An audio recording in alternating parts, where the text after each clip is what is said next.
Okay, Dave, you'll see that statement gets out to the press in the morning then? Yes, I'll get everything mimeographed before we get on a plane. Right, and I'd like so people get carbon copies. Fine. Hey, quiet, let's get with it, huh?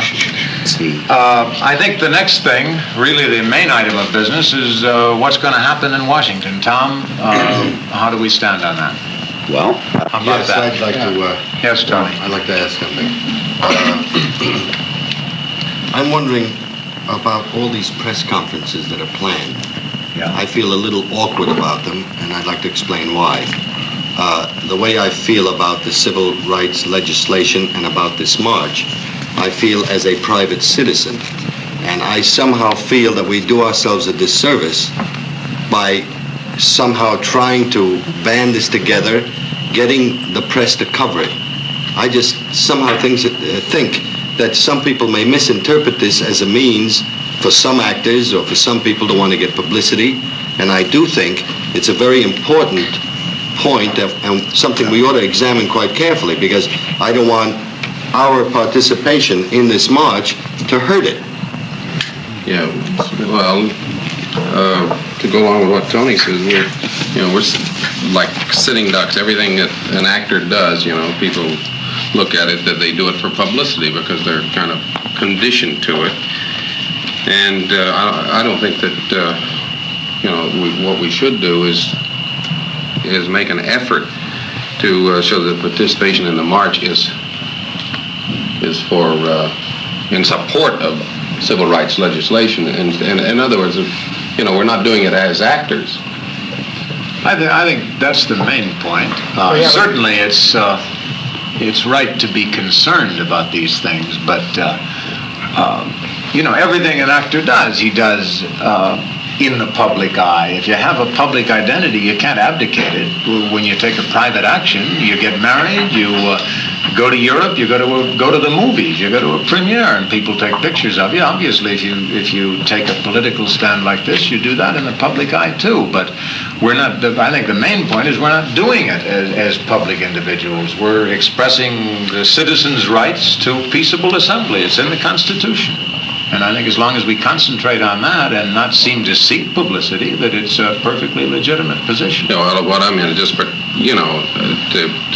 make it realize that we're not seeking publicity. Well, I think we all feel that way, and as long as any statement we make to the press is in those terms, I don't see how we can do that. I don't question your wondering about it, Tony, but I think it's a good thing to get out. I think at this particular point, I think the sincerity of our beliefs, should alleviate a lot of thinking in the country, if we want to put it on that basis of that we're seeking publicity. I think it's terribly important that we are going there as private citizens. But above and beyond that, we can't deny the fact that some of us are prominent personalities in the film industry, and that whatever action some of us may take, it will receive a great deal of attention in the press and on television and on radio. And I think that is terribly important. That is a role that we can't deny ourselves, because of the fact that we do have a large influence to play in terms of, well, for example, to put it on a very personal level, I, for a very long time, was very aware of the problems, the civil rights problems, but in a strange kind of way, I subconsciously put them back in my mind. I felt, well, it is a problem that exists, but there's really nothing I can do, and just don't ruffle the waters, let the status quo remain, and everything will be fine. Don't make waves. Don't make waves, exactly. And then one evening, I had the opportunity to listen to a very eloquent speaker by the name of Dr. Martin Luther King, and just by the very force of his eloquence, and by the sincerity of the things that he said, and by the truth of the things that he said, I suddenly realized, sitting there listening to him, that I had to get involved in this. Just purely as a human being, I had to. And from that point on, did I realize my responsibility in this movement. And it's the burning issue of our time. And I can't sit back. I have to get involved.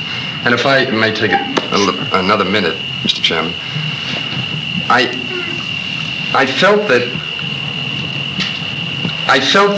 if the influence I play as a private citizen and as a personality can have influence on someone's mind in terms of, I put it in the twilight zone as I was. There are people that are involved who did and are doing exactly the same thing I did.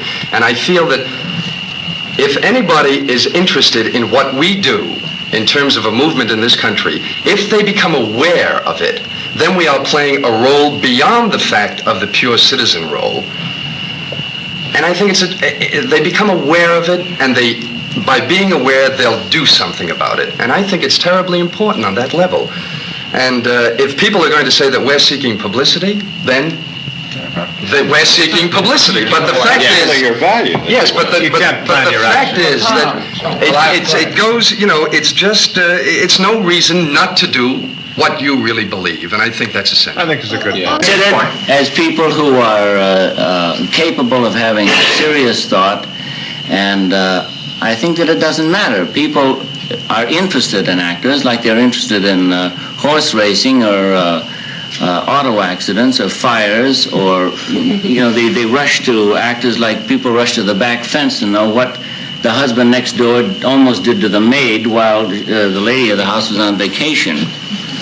And it really doesn't matter. Actors have always been shills and clacks, and maybe it's a cynical attitude, but the fact is, if the American public spends billions of dollars on trash that they read in the national magazines, the national publications, and if they're capable of being interested in that trash, for whatever reason it is, they are interested enough to pause in their daily occupations and think, well, what are all these people doing here?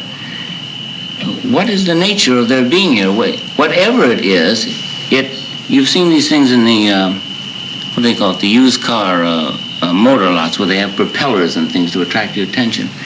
Whatever the attraction is, maybe it's a cynical remark to make, but the fact is that it will make people pause long enough to consider whether it is right or wrong that a Negro should vote, that he should have a decent place to live, that he should be able to send his kids to a good hospital,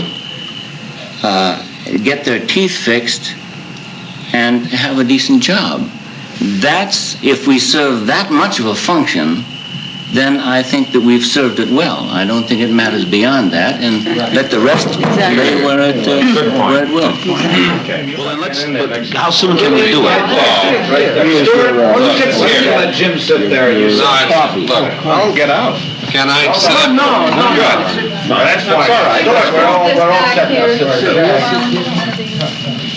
So you know what you're supposed to do. Come on. But here's a mic, and nobody's here to talk into it. No, we're not going to speak. He's not here. Just a little bit. Am I all right? Yeah. Blake, that hit me right? Yeah. You're fine. This is it. Blake, did you say you want me to walk They didn't in? want to, baby. All right, go ahead, just everybody talk. Yeah. Anything, talk. All right, they're going. Tom, Yeah. where were we when we were rudely interrupted? Well, I think we had brought everybody up to date on all of the changes. Yeah, we were brought up to date. So that we We start. were brought up to date on the changes that. If everybody has coffee, let's... Yeah, the changes that I have here. Let's get going. I don't. The first thing on this meeting is this statement for the press. Because we agreed the other night that we were going to give them one. And this seems to be as close to a joint statement as we've come to yet. We will march in Washington on August 28th, 1963, along with hundreds of thousands of our fellow Americans who believe in equal opportunity and freedom for us all. We will march as citizens because we wish actively to express our support for the civil rights legislation now before the Congress and to urge its passage. We will march because we recognize the events of the summer of 1963 as among the most significant we have lived through, and we wish to be a part of these events and of this time. All right, we cut this regular sound problem with you there. And equal opportunity and freedom. It's on your head, right? What's that on my head? Let's start again. Okay. We're going to take care. Yeah. Quiet, please. He's our assistant director. I told you about that accident. And your favorite. By the way, when Joe Mack gave Alice Joe Mack number at Sam's Point. I'm thrilled to death you told me that. Why? Sam wants to come to Washington. Set up Ralph. Yeah, if you call him. He'd like to hear from somebody. He doesn't want to be begged, but he would like to hear from somebody. And I thought since he... Cook have another type of involvement. Mr. Guy Federal, is that I think Joe Mack would like to be his action. Listen, if everybody has coffee, let's get started. Jim? I think the first thing to get settled is this statement for the press, because it's about time we told them something. Right. And this seems to be as close to a joint feeling about this thing as we've arrived at yet. See what you think of it. We will march in Washington on August 28th, 1963, along with hundreds of thousands of our fellow Americans who believe in equal opportunity and freedom for us all. We will march as citizens because we wish actively to express our support for the civil rights legislation now before the Congress and to urge its passage. We will march because we recognize the events of the summer of 1963 as among the most significant we have lived through, and we wish to be a part of these events and to make of this time when promises we made to ourselves a century ago will finally be kept. We've formed a committee to encourage others to march with us, composed of Marlon Brando, Peter Brown, Tony Curtis, Mel Ferrer, Tony Franciosa, Virgil Fry, Jim Garner, Charlton Heston, Burt Lancaster, Billy Wilder, so on and so on. Now, if anybody has any questions about that, this is the time for them. If everybody thinks it's a good statement, let's say so, and we can get it to the press in the morning. I move we adopt it. I second the motion. How about any other? Everybody in favor? That's the way to do it. Any nays? Unanimously passed. Okay. Cut. Now we move the mic down. Because it is suddenly a Thank you, Mr. Director, no, sir. the better part of Congress did not look at He checked to see where everyone was looking, and he looked the other way, that's all. How's that? Ready? Oh, Christ. You can pick me up sitting down and we go, huh? Right. It's a hard thing to do. Pick him up. Say when. Do you want me to give the information about the departure time as well? Sure, I think everybody wants to know. We got some people here tonight for the first time. Good. The plane will leave from the Burbank Airport, that's the Lockheed Terminal, at midnight, and we will arrive in Washington at 9 a.m. in the morning. When we arrive at 9 a.m., there will be a press conference with our group as well as the people coming in from New York. The press conference will be held at the airport in facilities that are being set up for us there. We will go from the airport, depending on what time the press conference concludes, to the Washington Monument, where we will engage, or the first part of the meeting will take place. At this point, there will be a brief program. It will last until, possibly close to 12. At 12, we will then march from there to the Lincoln Memorial. And we expect to arrive at the Lincoln Memorial for about 2 a.m., 2 p.m., at which time we'll have another brief program. Now, there will be some of us taking part in the program, but basically that's the information. Does anybody have any questions? Well, Tony, I've been asked a number of times by people, perhaps too many, why I, as a performer, want to be involved in demonstrations and so forth. And the answer really, I think, is quite simple. There is no other one. And that is that I consider my human role in life much more important than my life or my role as a performer. I think that's uppermost.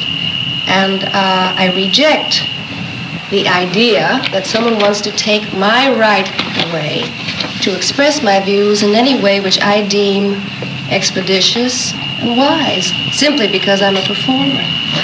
I think nobody can challenge the moral position of an actor moving in this area. I think as long as we go to Washington, not only aware of our rights as citizens, but of our responsibilities as citizens, I think that it's going to work. I'm sorry I brought it up. This is the way. You did, because, Jim, this is something we had to No, talk it gave about. everybody a Yeah. chance to clear the air on it, and we should have a kind of a group feeling on it. Incidentally, speaking of going to Washington, I think we should have the late bulletin on who's actually going to get on the airplane. Judy, what have you got on? We have a list. Would you like me to read the list? Why not? Charlton Heston, Tony Franciosa, I like Marlon the billing. Brando. Give you good billing. Yes. Who wrote that up? Tony Curtis, Billy Wilder, Burt Lancaster, both of whom, incidentally, Billy Wilder and Burt Lancaster are both flying from Paris on that day to be there. Who is? Billy Wilder and Burt Lancaster. Dean Martin, Peter Brown, Virgil Fry, David Susskind. I'm not going. I draw the line. Steve McQueen, Gene He's not only Kelly. not going, he's going to bomb the plane. Then the Italian film industry will experience a new renaissance. Steve McQueen, Gene Kelly, Jack Parr, Doug McClure, George Jessel, Judy Garland, Harry and Julie Belafonte. Excuse me, I think that's a mistake. What's Jack a Parr mistake? says he's going. Yes. Is that a letter from Jack Parr? No, he's changing his mind. He told Arthur Canton he would like to go if people didn't think he'd be too controversial. It's up to him not to be I got to tear up an 8-page letter. Check it. That's a lot of work. Let's have the rest Good of the for list. Jack. Okay. Judy? Edward Lewis, Sidney Poitier, Diane Carroll, Lena Horne, Nat Cole, Joanne Woodward, Paul Newman, Sammy Davis Jr., Ossie Davis, Ruby Dee, Lorraine Hansberry, Rita Moreno, Dick Gregory, Blake Edwards, James Garner, Eartha Kitt, John Houseman, Alan King, Pearl Bailey, Eugene Franke, Kirk Douglas, Sam Peckinpah, Ina Balin, John Frankenheimer, Susan Strasberg, Jackie Robinson, and Martin Gower Champion. We can make a series. What about Gene Kelly? I said Gene Kelly. You weren't listening. I see. You were joking about Tony's problem on the plane. You know, we're going to be slightly I think that's a overloaded. pretty good representation from. We'll never get off the ground. We were talking about other things to get away from that. Other than a march to Washington, we've had a few, requests to do radio, television. I think it's pretty important because if some way we can use our influence to get to the people of the United States and wherever through the medium of radio, television, newspapers, whatever, to impress on them to write to their congressmen, to their senators, to give their views and their feelings in support of the civil rights legislation that is up for the Congress. And I think that we should, make an effort to do this because I know... Because this is the time. Yeah, this is it, and I feel that people don't do it because they say, well, what's my little note, what's my little letter, who reads it? From what I found out, they read them, and just to think, I know there are millions of people who think to themselves, if these same million people did write, it would be such a fantastic result to the senators, the congressmen, the feeling and the temperature of the people of the United States now, and I think we must impress this on the. Marlon made a point about that the other night. What was the bit about? This is the time for this. Somebody made a remark, I can't remember who it was, but it was some historian that said the march of great armies is not so strong as an idea whose time has come. That's it, yeah. And this is the time. This summer is the time for it. Well, I need some bodies for Cleveland now, for Tuesday or Wednesday. Well, Let's hope. Who wants to go to Cleveland? I can't. Well, I'm sure we can get somebody. Yeah. We'll go. But I need somebody for Monday, Tuesday. Tuesday or Wednesday. I need somebody for Cleveland. Well, we gotta work it out. I think There's a these lot of things people are very important. I think the people should know. Chuck, Yeah. wouldn't it be a good idea? I mean, the march is fine, but it's just part of it. Wouldn't it be a good idea to have a kind of a permanent stable of stars who would be available, that all the groups could come? I don't like the idea of stable. I was in a television stable once. A pool, yeah. Yeah. A pool of talent, so that Local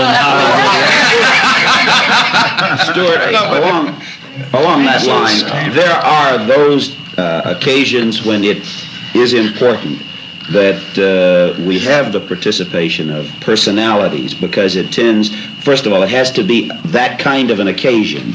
And I certainly feel that it would be important if we had personalities who said, whenever you have something that it warrants my participation in, let me know, and I'll be glad. Dave Golding apparently has such a situation in Cleveland. Obviously, we got to get on the phone tomorrow and go down the whole list. We've Wait a only minute, a I want to third. ask something. I have one in New York. That list seems incomplete. I mean, there are a lot of people who are going to be on the plane who you haven't read off Well, yet. the only thing we were reading actually tonight was the people who That had already paid their who money had already for their paid their tickets. money. What do you mean up to tonight? Yeah. Because I talked to a lot, I have No, listed home. there's a large list, Marlon, of people who have said that they, in all probability, are coming, people who are trying to arrange schedules to come, but didn't want to commit themselves at this moment to this list until they're sure, absolutely, but have offered their services in many, many other areas along the lines that you're talking about, Jim.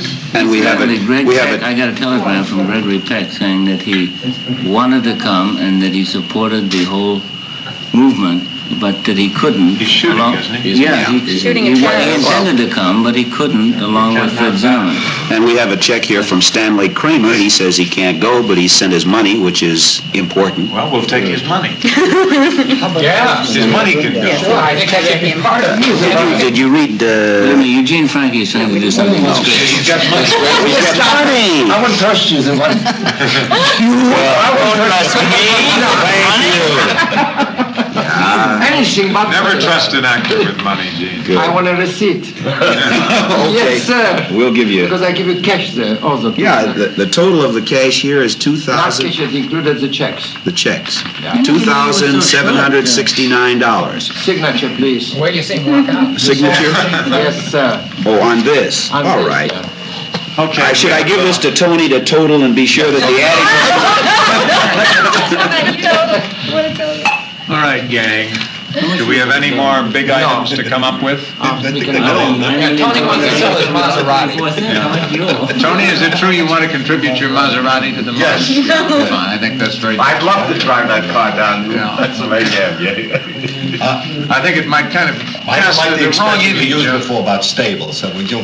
But I do think we ought to get a committee together, and if there's anything I can do or anything an actor can do in terms of his profession, doing TV shows or making it known that there's going to be a march, what civil rights stands for, whatever, something that Blake can come up with or someone of our writing guilds. You know, Tony, it doesn't end with a march. No, exactly, that's my point. By the way, we have in Washington as many people. Yeah. Everybody jumps up. I joined you.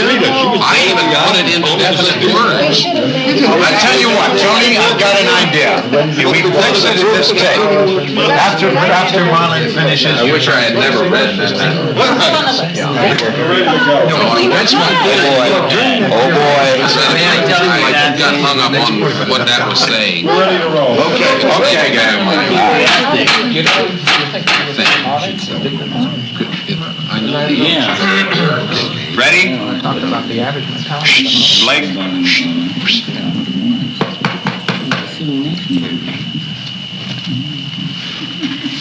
Forgot my mind. No, you weren't puzzled. Are we? You were looking at Rita. Okay, we're ready? Go. Fire. Well, the farmer's daughter was doing what? We rolling? You're rolling. Go. Thanks for the coffee. I hate iced coffee. Well, look, the point is, anything an actor does. If you have a public identity, you can't abdicate it. If you go to the movies, they take pictures of you. If you get married or go to Europe, obviously, if you go to Washington to support legislation you're in favor of, they're going to take pictures of that too. If people accuse you of doing it for publicity reasons, you have to prove by the way you go about it that you're not doing it for that. We're not going as stars. We're going as private citizens, exercising our rights as citizens to peaceable assembly. It's in the Constitution. I don't see what we're, we've been dealing with this publicity problem all our careers. What are we suddenly so shy about it for? I don't think it's a question of shyness so much. I think that perhaps it's a little cynical to say, but actors are not considered to be people who have or capable of, we'll have to do a different take.